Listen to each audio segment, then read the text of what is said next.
Bonjour à tous et bienvenue dans cette nouvelle émission du Canapé Excelsior. Aujourd'hui, j'ai le plaisir d'accueillir Johan Perratonner. Tu es artiste plasticien. C'est ça, exactement. Bienvenue en tout cas sur ce plateau. Ça nous fait très plaisir de t'accueillir. Merci. On va parler NFT aujourd'hui. Ouais. Et en fait, on va tourner cette interview sous la forme de plutôt pas forcément de parler, de rentrer dans la technique du NFT en mode expertise autour du NFT, mais plus toi ta vision en tant qu'artiste, parler de ces nouveaux modes de consommation finalement de l'art. Donc on va parler de plein de choses autour de ça, mais d'abord le CV de l'invité. Je t'invite à te présenter du coup, Johan. Super, donc je m'appelle Johan Perratonner, j'ai 35 ans et je suis artiste plasticien. Qu'est-ce que ça veut dire pour le coup? C'est vrai que le mot plasticien, oui, il est un peu abstrait, hein, mais ouais. je travaille pas le plastique. Je fais pas de chirurgie plastique non plus. C'est de l'art plastique, on va dire. Ouais, okay. Donc moi, ma spécialité, si je puis dire, ce serait de faire des villes en 3D. Donc c'est dans un univers assez naïf, pop art, où je vais redessiner les villes à ma sauce, avec plein de couches qui font des layers, et ça fait des grosses perspectives où on voit les villes comme ça qui surgissent du tableau. Okay. C'est extrêmement long à faire et c'est naïf, c'est-à-dire je mets plein de couleurs très pop, voilà. Donc ça va être je vais faire Paris, Singapour, New York, je vais me faire essentiellement les grandes villes. D'accord. Et donc je travaille en galerie d'art depuis une dizaine d'années. Donc avant j'étais avec le groupe Bartou, puis après Bel Air Fine Art. Okay. Et c'est des galeries qui font des commandes de tableaux. On peut dire que tu es salarié de ces galeries d'art, non? Absolument pas. Non, tu es partenaire, comment on dit dans ce Alors moi j'ai un statut, je suis indépendant d'une certaine manière, et les galeries vont nous dire, bon bah voilà, on va avoir telle exposition, on va avoir tel vernissage, voilà, ça serait bien que, donc soit c'est multi-artiste, soit c'est uniquement sur moi. Et à ce moment-là, moi je vais faire une production adaptée. Souvent c'est ton sur ton, hein. Si j'expose à New York, je vais proposer plein d'œuvres de New York évidemment. Évidemment, ouais. Mais pas seulement. Vu que c'est des très grosses villes en général, c'est parfois les collectionneurs justement voyagent beaucoup et peuvent travailler pour le moment à New York, mais avoir leur office à Singapour. Donc voilà, moi je vais essayer de proposer une trentaine de villes et après c'est aux galeristes de m'orienter un petit peu sur ce qui fonctionne et je vais adapter un petit peu ma production. Okay. Donc voilà, mon truc, moi, c'est les villes. Mais qu'on pense à moi, en général, c'est... On greffera justement en post-prod peut-être des photos de tes œuvres pour qu'on se rende compte un petit peu ce que tu es capable de proposer. Et du coup, tu t'intéresses au NFT. Ouais, ça y est, c'est tout nouveau. Alors, est-ce qu'on peut déjà poser une définition sur ce que c'est, très clairement? Alors, le mot, il est un peu barbare, c'est non-fungible token. C'est-à-dire que c'est un certificat de propriété numérique, en gros. Okay. Et contrairement au Bitcoin, si par exemple on prend l'exemple de ces deux tasses, c'est deux Bitcoins. Bon, ils ont la même valeur en fait. C'est exactement la même chose. Le NFT, ça serait plus subtil, ça serait de dire dans ce verre-là, Michael Jackson a bu son dernier Coca. Donc du coup, il a une valeur spécifique. Et pour un acheteur, un collectionneur, il peut se dire je veux ce verre absolument parce que de mon appréciation, il a une grande valeur. Donc je suis prêt à l'acheter plus cher que un autre verre, quoi. Mais ça a toujours existé, tu vois, des objets dédicacés ou des trucs c'est ça, mais des artistes. C'est parfaitement adapté à l'art parce que l'art c'est des pièces uniques. Ouais. Il peut y avoir des reproductions, c'est pour ça que sur les NFT, on peut proposer plusieurs éditions de sa même œuvre d'art. Ouais. Mais à chaque fois le prix est différent. C'est évidemment bloqué sur la blockchain, donc c'est inviolable, infalsifiable. C'est une sorte de certificat d'authenticité qui atteste que voilà, tel objet appartient à telle personne. C'est uniquement valable pour des œuvres d'art virtuelles ou physiques? Alors pour le moment, c'est essentiellement virtuel.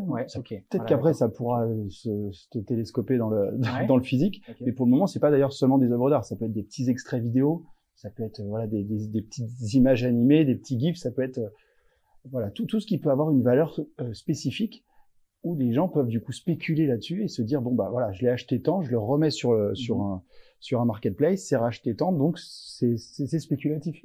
Pourquoi on parle de NFT aujourd'hui en fait? Pourquoi c'est un terme qui commence à arriver? Alors là, clairement, c'est parce qu'il y a une vente chez Christie's d'un NFT qui s'appelle Everyday, fait par Beeple, c'est son nom d'artiste. Son nom d'artiste, Sinon c'est Mike Winkelmann. Qui a vendu donc dans la plus grosse maison de vente, Christie's, 69 millions de dollars, son projet en fait, qui est un espèce de patchwork de toutes ses créations depuis une dizaine d'années. Il a fait donc ce gros patchwork et il y a une personne, je crois que c'est un Indien, qui a mis 69 millions de dollars pour pour se procurer donc ce NFT, donc cette espèce de code, ce certificat d'authenticité pour attester et dire c'est le seul qui détient cette œuvre d'une certaine manière. Ok, donc ouais, tu peux pas créer de copie et puis. C'est paradoxal parce que bien sûr qu'on peut avoir une copie, on peut faire un screenshot de l'œuvre, on peut l'avoir sur son ordi, mais sur la blockchain, il y a un seul code qui correspond à cette œuvre et la traçabilité finalement et il est le seul qui puisse dire ah, c'est à moi ce truc-là. Ok. Toi, en tant qu'artiste, du coup, pourquoi ça t'intéresse?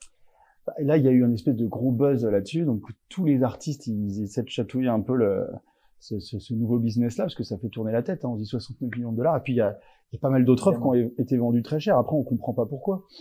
Il y a des petits chats numériques, avec des petites animations, des petits avatars, des CryptoPunks, qui ont été édités en 10 000 éditions, et là maintenant, enfin voilà, ça valait 600 dollars à l'époque, maintenant ça vaut des dizaines de milliers de dollars. Enfin voilà, on s'interroge tous en tant qu'artiste. Il y a une espèce de bulle quoi en fait autour de ça aujourd'hui. Voilà, c'était très univers geek au départ. Ouais. Enfin moi je trouve, hein, c'était vraiment gamers. Ou limite, je sais pas si tu te souviens, les Dragon Ball Z, les cartes à l'époque qu'on s'achetait, il y avait des cartes avec des valeurs différentes. Celle qui avait le bord doré valait plus que. Pokémon, voilà, BZ, etc. On se les échangeait entre nous ces trucs-là. Ouais. Bah, moi je trouve que ça ressemble un petit peu à ça. C'est-à-dire si on achète telle édition qui a été mise en 5 exemplaires, donc vaut plus cher que celle qui a été mise en 20 exemplaires, et on se les échange, on se les rachète. Voilà. Donc pour le moment, pour moi, c'est plutôt un peu geek. Ex-fan Counter-Strike et passionné un peu c'est un petit peu fermé. Mais c'est en train d'évoluer. Et là, moi, j'ai l'impression qu'avec cette vente record là, ça voilà, tout le monde s'y intéresse et se dit putain, faut que je sois dans le coup de ce. Et t'as pas peur que justement, si la bulle entre guillemets, explose, c'est-à-dire que s'il y a un très large public qui s'intéresse aux NFT, il y aura plus ces espèces d'effets un peu buzz avec une œuvre qui se vend des millions de dollars. Ah mais t'as entièrement raison, ça va se réguler. C'est-à-dire pour le moment, il y avait entre guillemets ces geeks qui ont lancé le truc. Là, c'est devenu dans le marché public, tout le monde est au courant et tout le monde va proposer ses créations en se disant je vais toucher le jackpot demain. Ouais. Ça va péter ou pas, mais en tout cas ça existe, ce machin-là. Et après, j'espère que ça va se réguler et il va y avoir sans doute je peux dire les vrais artistes, mais en tout cas un peu plus reconnus, peut-être déjà exposés en galerie, qui pourront proposer des œuvres un peu spécifiques à ces plateformes-là, et ça va, j'espère, se réguler. Pour le moment, c'est voilà, les geeks d'un côté, tout le monde qui s'y intéresse d'un coup, et là, on est un peu dans l'inconnu, et moi j'ai envie de participer à cet élan-là, que ça marche ou pas, c'est un peu un coup de poker. Mais concrètement, comment ça va se passer? C'est-à-dire que toi, aujourd'hui, t'exposais tes œuvres en galerie, demain, tu vas les mettre en vente sur des plateformes, c'est une super question parce que je vais essayer de proposer des offres spécifiques, tu vois, à la plateforme, avec une thématique. Est-ce que tu sais exactement quelles sont les attentes des acheteurs à l'avance, non? J'ai l'impression, c'est-à-dire j'ai fait ma petite étude sur ce qui fonctionnait et j'ai été curieux, tu vois. Je me suis dit pourquoi cette œuvre a une cote monstrueuse, pourquoi celle-ci qui me paraît vraiment esthétiquement plus belle, enfin voilà, est décotée par rapport à l'esthétisme du projet. Et après, on s'aperçoit que, par exemple, c'est pas des mecs qui ont des Instagram remplis. Parfois, il y a un mec, j'ai vu, qui avait 50 followers Instagram, et le mec, il vend 5-6 Ethers. Enfin, ça fait déjà une grosse somme d'argent. 5-6 Ethers, clairement. Ouais. Et ça y est, il est connu maintenant. À chaque fois qu'il présente quelque chose, ce qui est important, voilà, parce que je précise un petit peu, c'est que il faut toujours être le premier à détenir l'information quand l'œuvre va être mise en ligne. Parce que dès le moment où on est le premier à l'avoir acheté, à un prix un peu compétitif, on peut la revendre du coup très vite plus cher. Donc les acheteurs de NFT, souvent, ils vont suivre les mecs sur Twitter, sur toutes les plateformes, tout ça. Et il y a pas des délits d'initiés, mais on peut avoir par des potes de potes, des contacts, on peut se dire putain, il va lancer son NFT à 16h30 le 12 avril. Donc là, c'est comme un concert de Madonna, il faut être sur la plateforme de réservation parce que tu sais qu'en 1 heure, il y aura plus rien. C'est comme un T2 dans Paris, quoi. Voilà, exactement. Il faut se grouiller et il faut avoir l'info le plus tôt possible. Ça marche. Et alors, t'as dit un truc intéressant, t'as parlé d'Ether. Un truc seulement. Je reviens sur un truc en particulier, c'est l'Ether. C'est la crypto qui permet d'échanger, justement, d'acheter ces NFT.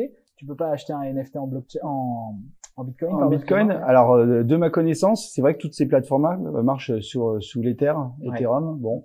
Donc du coup, quand on est, sans rentrer dans le détail technique, mais quand on est artiste, il faut qu'on ait un wallet, un portefeuille, qu'on achète quelques Ethers et il faut payer donc à la plateforme. Des plateformes, il y a Rarible, il y a OpenSea qui lui va agréger, c'est un peu le bon coin, tu vois, de de tous les NFT. Ah oui, okay. Et tu as des plateformes un peu plus spécifiques, genre tu vois les frères Winklevoss là, les ex-fondateurs de Facebook, les deux jumeaux, eux ils ont créé une plateforme, une énorme plateforme avec carrément, tu vois, faut envoyer son CV, portfolio, enfin, ils recrutent vraiment des artistes qui jugent pertinent sur leur plateforme. Pour pas que ce soit non plus un espèce de voilà, pour exactement toutes les merdes que les gars font à 300 à l'heure. Non, là ils veulent, moi j'ai vu des animations splendides, c'est hyper quali quoi. D'accord. Donc pour en revenir à ce que je disais, voilà, faut se créer un portefeuille. Donc moi, si je veux poster une œuvre en ligne, il faut que je paye, je sais pas, l'équivalent, je sais pas, de $10, un truc comme ça. Ouais. Après mon œuvre est en ligne. Après, je vois ce qui se passe. C'est acheté, c'est revendu. Enfin, c'est un peu. Une espèce de eBay, en fait. Et ouais, c'est un genre de eBay, ouais, parce qu'exactement, tu peux mettre ton œuvre aux enchères, comme tu peux imposer un prix fixe. Ah oui, d'accord. Ah oui, donc là, c'est carrément le même système, quoi. Voilà. Et le problème, bien sûr, c'est que quand t'es artiste, si tu vois que l'œuvre, tu vois qu'il y a 0 achat et tout ça, sur la plateforme, t'as l'air d'un con, quoi. Donc, du coup, l'idée, c'est de demander à des collectionneurs, tu leur dis bon allez, croyez en moi, investissez, comme Jeff Koons avait pu le faire à l'époque, de se faire racheter par ses potes banquiers, tout ça, bon et hop, ça fait augmenter la cote, quoi. Le truc, quoi. Ouais, parce que là tu vois le mec là, Mike Winkelmann, en vendant 69 millions de dollars, c'est carrément le 3e artiste vivant le plus cher du monde, derrière Jeff Koons et David Hockney, quoi. Ok. Ouais, donc effectivement, c'est quand même assez particulier sur une œuvre virtuelle, pour le coup. C'est virtuel, t'as un espèce de code sur ton ordi qui dit, voilà, c'est à toi ce truc-là. Très bien. Étrange, hein. Donc c'est purement spéculatif, finalement. Pour le moment, je trouve que c'est très spéculatif. Moi, je vais essayer, avec mes productions, d'avoir une démarche un peu différente. Parce que je suis, en tant qu'artiste, je vais essayer d'être créatif aussi sur la plateforme et proposer des choses un peu subversives et plus smart, tu vois. Je vais essayer, attention. Mais pour le moment, ouais, enfin, je veux dire, tu détiens un certificat d'un extrait vidéo, d'une image, souvent animée, d'un tweet. Tu vois, le tweet là, je sais pas si t'as vu, $1 million ou quelque chose comme ça. Le premier tweet qui a été posté sur Twitter. Ouais, en fait, c'est des trucs un petit peu iconiques, en fait. C'est ça. Je sais plus la somme exacte, hein, pour être tout à fait honnête, mais je crois que c'est une somme monstrueuse. Parce que moi, je pense qu'il y a aussi un petit concours d'ego. Petit concours d'ego pour pas dire un autre mot dégueulasse, mais oui, il y a un petit concours d'ego parce que le mec qui l'achète, on sait qui c'est en général. Il y a des articles, tu vois, sur Znet, sur machin, sur tous les sites, et du coup, lui peut se dire, ah, c'est moi qui l'ai acheté. D'accord. Alors, soit il a l'air d'un con. Il peut se targuer de dire, je suis détenteur, propriétaire officiel du premier tweet, quoi. Je suis le premier. Voilà. Il peut se la péter un petit peu avec ça et dire, voilà, c'est moi, quoi. Mais du coup, un artiste demain qui, va uniquement miser sur les NFT, est-ce que c'est pas un risqué pour lui? Il faut faire, essayer de faire les deux. Il faut essayer de vendre sur des plateformes déjà connues ces œuvres d'art en réel. Faut tenter ce truc-là. Moi, ce truc-là, il me fait marrer. C'est comme si j'étais à une table de poker et je me dis bon bah voilà, je sais que je dépense 100 balles. Si je les perds, tant pis. Si je fais plus, t'investis du temps quelque part, pas que t'es prêt à perdre, mais tu te dis bah je teste en fait finalement. Bah, imaginons le truc explose et ça se régule avec le temps et tout ça. Je trouve ça génial d'avoir déjà proposé des vraies créations avec un vrai travail, un truc spécifique pour le NFT. Et de me dire, je suis dans le coup, quoi. Et toi, t'avais entendu parler de ces NFT à travers la vente, finalement, de Christie's? Alors, moi, il y a eu un élément déclencheur. Il y a eu un alignement des planètes, tu vois. J'ai eu d'un coup 5 personnes, mais qui viennent d'horizons complètement différents. Voilà. Un pote geek, un pote artiste, un pote, je sais plus quoi, une copine qui bossait, chez Perrotin, Eridar, qui m'ont dit, putain, Yohan, regarde les NFT, ça peut t'intéresser, parce que moi, là-bas, je viens de l'entreprise. Avant d'être artiste, j'ai travaillé longtemps chez une boîte qui s'appelle Lagardère, très longtemps, donc j'aime bien tout ce qui est nouveaux médias. Voilà, je me suis toujours passionné aussi pour ça. Et qui m'ont dit, Yohan, là, ça peut être pas mal de jouer ta carte un peu entrepreneur et artiste, et voir ce qui peut se passer avec ça, quoi. Très bien. Alors, justement, on parlait des plateformes, c'est un peu les grands gagnants, quoi. C'est-à-dire qu'ils vont se retrouver avec une multitude 110%. Ah, les plateformes, c'est eux les grands gagnants. Parce que, regarde, moi, en tant qu'artiste, je paye pour être dessus. Le mec qui achète, elle paye aussi pour avoir cette œuvre-là. Donc ça fait tourner donc des serveurs et tout ça. Donc il y a un système de commission, j'imagine, ou de fees. Exactement. Des honoraires au départ. Si moi je poste une œuvre, tu me la rachètes, 100 balles, tu vas la revendre 110, moi je vais gagner 10% de la somme. Donc du coup c'est un peu pyramide de Ponzi, quoi. Ah oui, ok. Donc, chacun est gagnant. C'est que ça prenne, puisque toi si tu la mets à 100, tu touches seulement 10%. Alors, si je la mets immédiatement à 100, tu me la rachètes à 100, j'ai gagné 100. Oui, d'accord. En gros. Hein. Ok. Sauf qu'après, toi, tu vas la revendre 200, et moi, je vais gagner donc 20. Ouais, d'accord, ok. Tu auras gagné 80. D'accord, ok. Mais tu choisis le scénario au moment où tu proposes ton œuvre. Voilà. C'est pour ça que c'est complètement spéculatif parce que c'est basé sur rien du tout. Et c'est une croyance, quoi. Ouais, bah ouais, effectivement. Et tout l'art peut s'adapter sur la partie NFT ou c'est que les réalisations virtuelles, digitales, faites avec des logiciels, ce genre de choses? Moi, je trouverais ça beaucoup plus intéressant que ça, justement, ça touche le logiciel et que ça soit vraiment du virtual art, mais de qualité, quoi. C'est-à-dire, si une entreprise, tu vas dans la tech, tu puisses mettre un énorme Samsung avec justement un NFT acheté magnifique avec des effets, comme un jeu vidéo, tu vois, genre Final Fantasy, ces trucs-là. Tu te rappelles, il y a des décors qui sont magnifiques. Ouais, complètement. Imagine-toi une grosse boîte comme la vôtre, tu vois, et tu vois ça animé avec un bientôt un NFT sur exactement un NFT ici, tu vois. Si quelqu'un veut acheter le logo Excelsior, même ça se pose sur la NFT, tu peux tout mettre en fait. Okay. C'est pour ça que je te dis qu'il va y avoir un peu une espèce de passoire où il y aura peut-être beaucoup de choses au départ, et puis j'espère progressivement ça va écrémer, il restera vraiment les beaux produits, quoi. Hyper intéressant. Bon, écoute, en tout cas, on a terminé, je pense, sur vraiment cet échange autour des NFT, mais c'est intéressant de voir un artiste comme toi qui s'intéresse de plus en plus à, pour moi, c'est un nouveau mode de consommation, en fait. C'est consommer l'art différemment. C'est un nouveau placement, ouais, tu vois comme ça. Oui, je le vois comme ça, et pour plein de gens, ils se disent, bon, bah voilà, on peut investir donc dans l'art réel, si je puis dire. On peut investir dans l'immobilier, dans les actions, dans les assurances vie. Ça, c'est encore un truc spécifique. Encore une petite niche supplémentaire, quelque chose qui est en train d'éclore, quoi. Exactement. Et c'est rigolo de mettre un peu des billes là-dessus. Okay. Voilà, pas énorme, mais voir ce qui se passe. Et puis, si ça explose, on sera là dès le départ. Rappelle-toi le début du Bitcoin, ça valait quelques euros. Ouais, totalement. Maintenant, je sais quoi, il est à 48 000 euros, quasiment le 50 Bitcoin. 000, quasiment 50 000 en ce moment. On va passer aux questions, du coup. De quoi t'es le plus fier aujourd'hui? Artistiquement parlant? Qu'est-ce qui te rend fier? J'ai pas d'enfant, j'ai les vraies choses qui peuvent alors, entre eux. Artistiquement, peut-être, alors. Je suis fier la vie que j'ai voulu avoir, je l'amène actuellement. C'est-à-dire, je voulais avoir un appartement dans un quartier que je voulais avoir les copains pas loin et voilà, les voir régulièrement. Ouais. Je voulais et professionnellement, si, voilà. On peut dire que j'ai réussi une chose, c'est un but que j'avais depuis que j'ai 20 ans. J'ai rêvé d'exposer dans l'Empire. On va recouper. On va repartir à partir des questions. C'est 2 guitares qui sont tombées. Non, mais elles tomberont pas plus bas. Peut-être c'est un peu con ce que je dis sur l'appart et tout, je vais peut-être dire autre chose. À la limite, tu peux... Tout le monde veut un appart, tu vois. Tu sais, dès que le truc a coupé, en fait, ce que je dis depuis 20 minutes.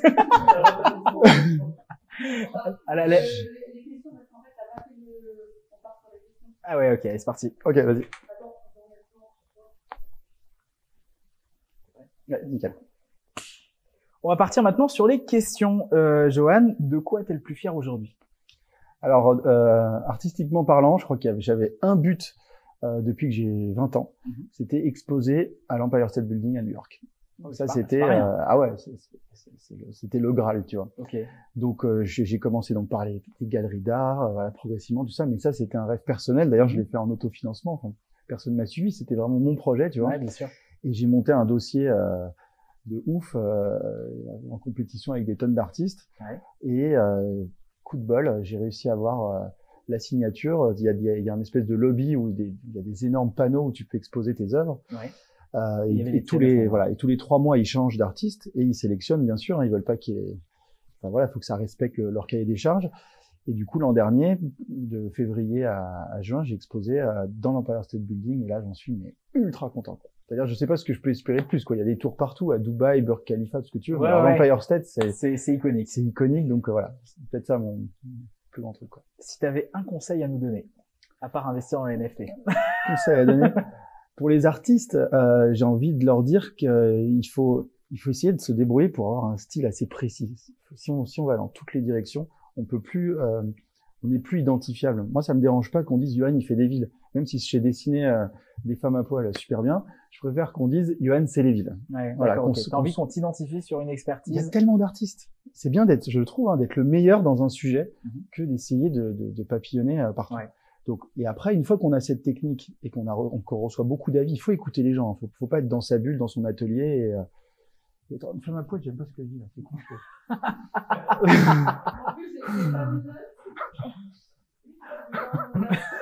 On reprend. Sans transition, les femmes à poil. Alors, ouais, si t'avais un conseil à nous donner. Oh là là, ok. Putain, j'ai vu la tronche de Stéphane, maintenant ça me fait rire. C'est parti. Ouais, c'est bon. Johan, si t'avais un conseil à nous donner, ce serait lequel? Alors, encore une fois, de manière artistique, moi je dirais aux artistes de se focaliser sur un style en particulier, d'essayer d'être le meilleur là-dedans. Et d'année en année, améliorer, pas seulement son style, mais améliorer, je sais pas moi, les cadres, la technique, mais partir quand même d'un positionnement clé pour que les collectionneurs, les curieux, ils se disent, voilà, moi voilà, on dit Johan, il fait des vides. On aime pas, c'est pas grave, mais au moins, on m'associe à une thématique. Si t'es trop généraliste, tu veux dire que ton art, il est pas spécialement reconnu? Ouais, alors je pense il y a plein de gens qui peuvent penser complètement, de manière complètement différente, mais moi je pense que dès le moment où on se lance dans l'art, c'est bien d'avoir quand même, bon, une patte, ça veut un peu rien dire, mais il faut qu'on puisse être identifié à un mot-clé d'une certaine manière, tu vois. Et après, voilà, deuxième conseil, c'est de partager énormément ce qu'on fait. Faut pas être l'artiste maudit dans son atelier avec de la peinture dans les cheveux. Non, je suis fou. Il faut vraiment écouter ce qu'on nous dit, parce que de toute manière, on est maître de ces décisions artistiques. Mais dès le moment où on reçoit plein d'avis, c'est comme un entrepreneur, tu vois, dans le web, tu écoutes tout ce qu'on te dit et après tu pioches et tu choisis ce qui t'intéresse. Ok, ouais, ça s'apparente exactement à ça. Est-ce que la tech te fait peur? Je pense pas, mais... La tech, sur le sujet des NFT, moi, je suis complètement curieux de tout ça parce que j'ai entre guillemets, un business qui tourne dans l'art, donc je peux me permettre d'être curieux là-dessus. Si je me disais, bon, allez, je vais faire que les NFT. Tu vois pas ça comme un truc qui va tuer ton métier? Absolument pas. Moi, mes productions, ça reste mes productions. On aime pas, mais je fais un travail depuis longtemps et ça... Non, pour moi, je vois ça comme un business parallèle, une autre façon une opportunité, gagner sa vie, ou parfois même pas de gagner sa vie, mais de se faire connaître tout simplement. Ouais, d'accord. Alors, in fine, ça revient à gagner sa vie, parce que si les gens vous connaissent, ils vont sur mon site internet, ils se renseignent, ça les intéresse ou pas, et voilà. In fine, ça reste de la vente, on va pas se mentir. Mais ouais. Ton plat préféré? Entrecôte 800 grammes, hyper bleu avec au beurre simplement, sur une poêle ultra bouillante et des petites pommes allumettes. Et là, c'est méga précis. Tu sais que les gens d'habitude nous disent, je sais pas, Paris-Brest. Là, tu m'as donné la recette. Ça veut dire que dès que tu reviens, on se fait un barbecue et je te la prépare comme tu l'aimes. Ah bah volontiers. Écoute, en tout cas, le mot de la fin. On arrive à la fin de cette interview. Ah, je te dire quoi? Je sais pas. Comment croyez en vous, Loana, restez vous-même. Comment tu souhaites conclure? Comment je souhaite conclure? Franchement, le truc de Loana, restez vous-même, il est formidable. Bah, voilà, on reste là-dessus. Est-ce qu'on peut acheter cette phrase? Sur une plateforme NFT. Si elle met ce NFT, du coup, tu penses qu'on peut l'acheter? Je pense que si tu as, encore une fois, je répète une troisième fois son nom, mais si tu mets un logo de Loana ou d'une nana de télé-réalité, tu mets la phrase et tu fais un petit truc qui clignote ou voilà un petit. Ouais. Ça, je suis sûr qu'il y a un mec qui dit oh putain c'est marrant ce machin, j'achète. Et derrière t'as un buzz qui peut se mettre en place. T'as un buzz et tu es bien connu. Tu peux dire je suis le seul à avoir acheté. Très bien. Cette phrase. Super smart. Voilà, suivez Loana sur Twitter. En tout cas, on va regarder ça de près. Merci en tout cas, Johan, d'être passé en tout cas nous voir. Et merci d'avoir donné tes orientations sur le NFT. C'était super intéressant d'avoir ton point de vue. Merci d'avoir suivi cette émission. N'hésitez pas à nous suivre sur nos différents réseaux sociaux et on vous dit à très bientôt pour une nouvelle émission des nouveaux invités. À très bientôt les amis. Ciao.